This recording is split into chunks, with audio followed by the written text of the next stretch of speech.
ও যুবক, তুমি মোবাইলের মাস্টার হয়ে গেছো। ইন্টারনেট যেটা খুঁজা বাহির করতে না পারে তুমি খুঁজা বাহির করতে পারো। গুগল যেখানে না পৌঁছতে পারে তুমি ওইখানে পৌঁছতে পারো। আর এই 3 শব্দের দোয়া তুমি শিখতে পারো না। এহসান মানো আল্লাহ, যে আল্লাহ এখনো তাকায় তাকায় দেখতেছে, কিছু করে না।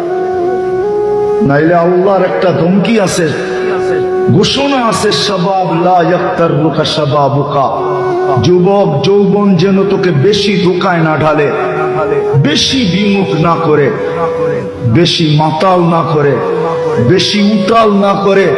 কাম মিন শাব সাবাকাকা ইলাল মাউত, হতে পারে আমি নারাজ হব আর তোকে যৌবন সহ কবরের কোলে শোয়ায় দেব। কি না শোয়ান নাই? नाइले कवि कोत्ते के बोलो मिले खाक में आहले शाह कैसे कैसे, जमीन खा गई नौजवान कैसे कैसे। कत যুবক के तो जमीन ভ্যানিশ করে দিল, অস্তিত্বহীন করে দিল, হাড্ডি মাংসের চিহ্ন পর্যন্ত মাটিতে মিশায়া দিল। এরকম তো হাজারো না লক্ষ কবর দুনিয়াতে পাওয়া যাবে। হায় হায় হায় হায়, কত যুবকই তো সকাল বেলা বুক ভরা আশা, চোখ ভরা স্বপ্ন, নিজেকে সাজায়া গাজায়া।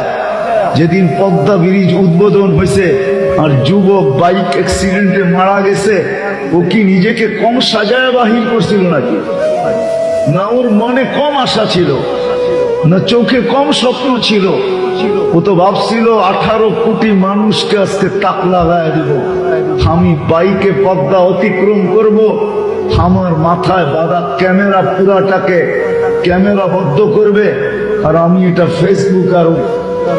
ফেসবুক আর অনলাইনে ছেড়া দিব, গুগলে ছেড়া দিব, সারা দুনিয়াকে তাক লাগায় দিব। ওর কি জানা ছিল যে পথির মধ্যে মালাকুল মউত অপেক্ষা করতেছিল? কিন্তু আল্লাহ আমাদেরকে ভালোবাসেন বিদায়, আমাদেরকে সুযোগ দিতে চাইতেছেন বিদায়। জবাব দেন, ইনকানা আবদুকুম ফাশানুকুম বি, বন্দা তোমাদের হলে যার মনে চায় তা করতে পারো। ইনকানা আবদি, যদি বন্দা আমার হয় তো আমি অপেক্ষায় থাকবো। রাত্র অপেক্ষা করব দিনেরটা যেন ফিরে আসে, দিনে অপেক্ষা করবো রাত্রের নাফরমান যেন ফিরে আসে। ওমান আযমু মিন্নি জুহদাম ওয়া কারামা, আমার চেয়ে বড় দাতা কেউ নাই। কতদিন অপেক্ষা করবেন? বলে ইলা ওয়াক্তিন মালুম, একটা নির্দিষ্ট সময় পর্যন্ত। ইলা আজালিন মুসাম্মা, যতদিন পর্যন্ত সীমা রেখা দিছি। হাদিসের শব্দে এটাও বোঝা যায় আল্লাহ বলতে চায় আমি অপেক্ষা করব হাত্তা ইউগারগির, কণ্ঠ নালীতে রু আসার পূর্ব মুহূর্ত পর্যন্ত অপেক্ষা করব। যদি তওবা করে ফিরে আসে তো মাফ করে দেব। ওই আল্লাহ ডেলি 32 মিনিটের জন্য ডাকে।